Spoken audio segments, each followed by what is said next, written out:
लखनऊ में घरानों में पहले बहुत ज़्यादा रवाज था दस्तरखान का। ये आरज़ू थी तुझे गुल। दस्तरखान का जहाँ तक ताल्लुक है तो बेटा वो येलो कलर का एक कपड़ा, तो उसको हम नहीं कहेंगे, हम लोग उसको तहजीब और बरकत कहते थे कि वो एक तहजीब है, उस पर बरकत है।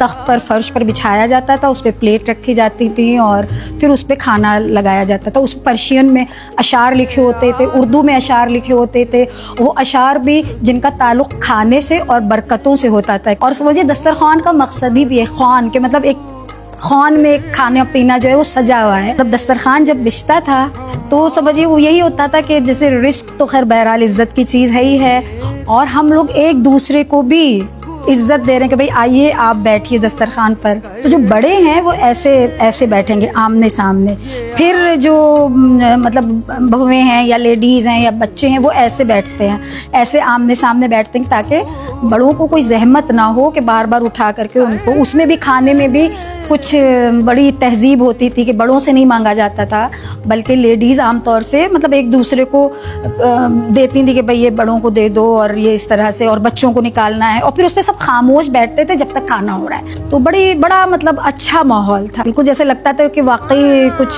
जन्नत से मनोसलवा आया है जो बिछाया गया है, जो हम लोगों के सामने रखा और हम लोग खा रहे हैं।